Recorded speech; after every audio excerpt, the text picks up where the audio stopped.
Le premier marché à la truffe Borki de l'Aude et de France va se terminer. On a eu la chance d'avoir une journée absolument extraordinaire, hein, puisqu'il y a seulement une semaine, on annonçait de la pluie, donc on a eu un très beau temps, un peu frais, mais avec un remarquable soleil. Donc on a eu plus de 600 personnes qui sont venues, avec un programme assez chargé. Donc des ateliers de cuisine, bien sûr le marché gourmand, ensuite des ateliers de cuisine animés par Michel Sagne, Gérard Bord et Romain Bonarel. Aujourd'hui à Saint-Hilaire, le 25 mars, nous avons préparé des dégustations à base de poissons et de chou-fleur, mais surtout avec de la truffe. Et je vais demander à Michel de nous expliquer les recettes qu'il a faites. Aujourd'hui, nous avons préparé 2 recettes. Nous avons fait un tartare de saumon frais à la truffe Borki, cette truffe qu'on essaye de mettre en avant, avec une mayonnaise à la truffe.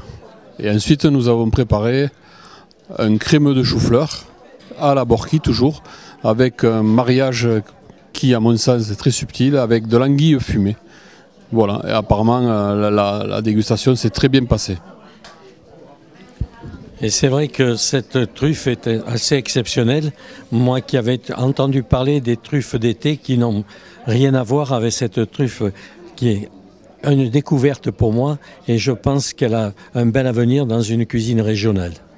Mais cette truffe, moi je l'ai découvert il y a 4 ou 5 ans et je suis très, très heureux de pouvoir la travailler. J'adore cette truffe. En tant que traiteur, j'essaie de travailler toutes les truffes tout au long de l'année et celle-là particulièrement, on est en pleine période et je la trouve très subtile, très agréable à travailler. Quel joyeux exceptionnel de venir travailler ici dans cette abbaye de Saint-Hilaire où, avec un soleil qui est présent, nous nous sommes régalés d'abord par l'accueil et surtout par la convivialité qui est vraiment l'image de marque de l'Aude. Ensuite, une intronisation. Par surprise, j'ai été intronisé, ce n'était pas du tout prévu. Donc j'ai récolté une belle médaille que je vous montre là.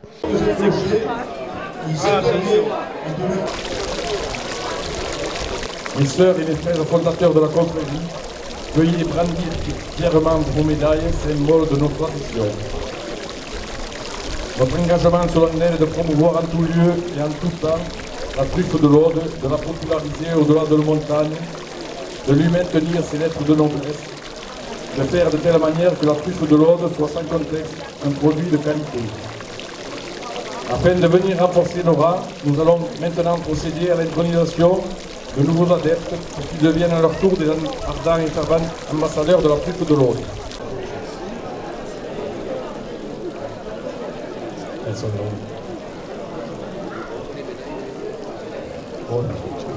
Un petit souci, les médailles sont là-haut, je vous les donnerai tout à l'heure. Donc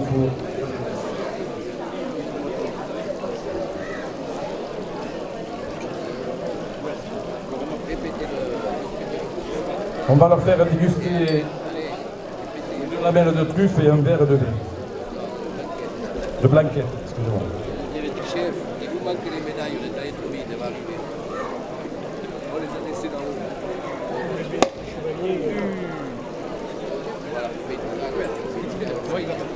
Alors nous allons remettre les médailles. 3 intronisés. Ils vont déguster la lamelle de truffe Borki et le verre de blanquette. Et ils vont nous dire si ça s'accorde ou pas.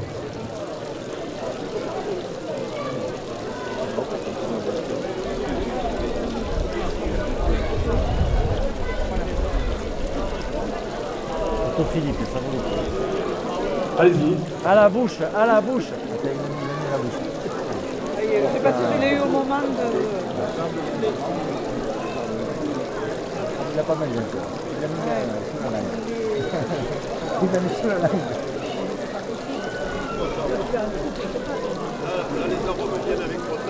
La norme des Ménarbès.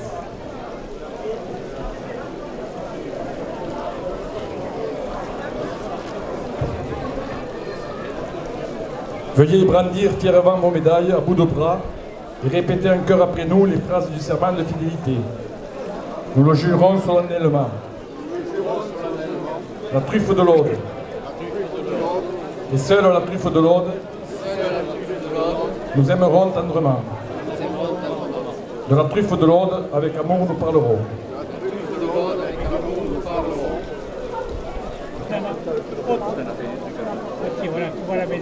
Ensuite, deux belles conférences, une animée par Gianluigi Gregori du centre expérimental de la truffe de la région des Marches en Italie. Et ensuite Marcos Marcilios qui nous a fait part de toutes ses expériences en matière de plantation de pin-pignon mycorhizé à la Borki et en nous annonçant des revenus assez intéressants à la fois sur les cônes de pigne et sur la truffe. Donc deux conférences très intéressantes et un cavage. Alors on avait prévu deux cavages, finalement il n'y en a eu qu'un puisque je devais venir avec mon chien mais j'étais assez pris, j'ai pas eu l'occasion d'aller chercher mon chien qui doit d'ailleurs piaffer d'impatience à la maison, donc il va falloir que j'aille vite le chercher. Et malheureusement il y a encore des truffes d'ailleurs qui sont cachées sur l'aire de cavage. Voilà, donc une belle journée. On a vendu de la truffe Borki. Bon, assez rapidement, c'était peut-être pas suffisamment contrôlé, on n'était pas à la hauteur des marchés à la truffe noire que l'on organise où on a une belle organisation, un contrôle, donc on a fait ce qu'on a pu, mais on a pris l'engagement d'ici l'an prochain, bien sûr, on va refaire cette fête parce que ça a été une réussite.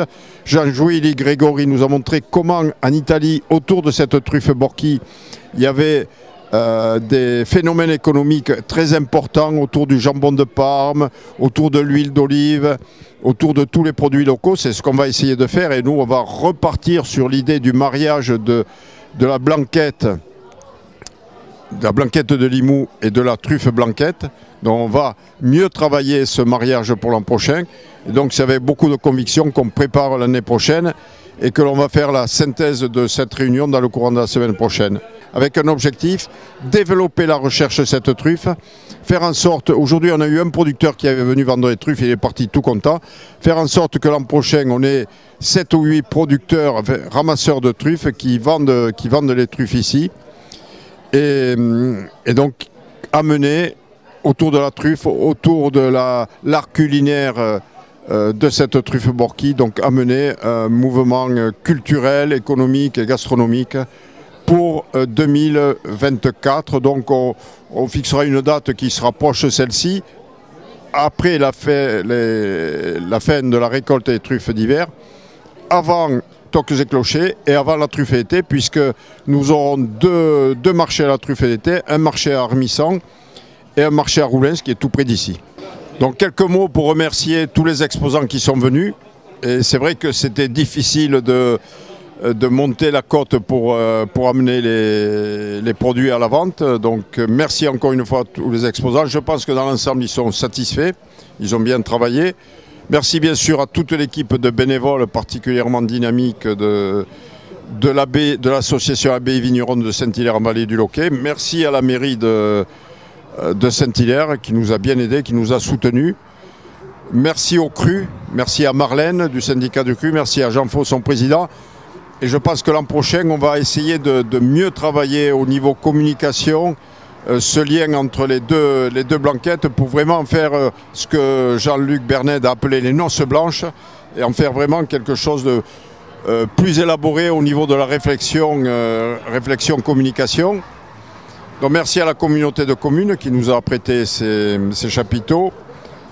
Merci à l'Office du tourisme, dont Vignobles et Découvertes, qui fait partie de l'Office du tourisme. Bien sûr, merci à l'ATA, dont vous voyez derrière nous le logo. Encore une fois, merci à l'ATA. À l'intérieur de l'ATA, merci à Christelle, la secrétaire, et merci à Corinne, la vice-présidente, et bien sûr Alain Giniès, son président, et la confrérie des Truffards de Villeneuve. Merci à la région également, puisque Philippe Andrieux était là, le département, et au Crédit Agricole qui nous a accordé une belle subvention sur simplement la position d'un logo sur nos affiches, ce qui est la preuve d'un grand signe de confiance. Donc merci au Crédit Agricole et notamment à Anne Gonzalez et tout son conseil d'administration qui nous ont spontanément aidés sur un lien de confiance qui s'est créé et sans pratiquement rien me demander en retour. Et donc j'accentue ce remerciement. J'oubliais Gianluigi Gregori et Marcos Marsilio qui est venu d'Espagne. Tous les deux, donc un Italien et un Espagnol, sont venus à Saint-Hilaire et ça nous permet de préparer la fête l'an prochain, puisque l'an prochain, on essaiera d'ajouter un volume culturel et historique à notre fête à la Borki, puisque le maître Cabestany qui a réalisé cette magnifique œuvre que l'on voit dans l'église de Saint-Hilaire, le martyr de Saint-Saturnin. Donc l'an prochain, puisque nos trois pays sont unis autour de cette passion de la truffe, on rajoutera cette passion de la truffe, la passion du patrimoine, au travers de l'œuvre du maître Cabestany. Donc, bonne organisation, beau temps. Et finalement, je doutais un peu, cette truffe Borki a plu. J'avais quelques doutes en me disant les gens sont trop marqués par la mélano. Elle a plu. Gianluigi Gregori nous a convaincus qu'il y avait de l'économie locale et de proximité à faire autour de cette truffe. Donc, on part gonflé à bloc pour l'édition 2024. Bon après-midi et à l'an prochain.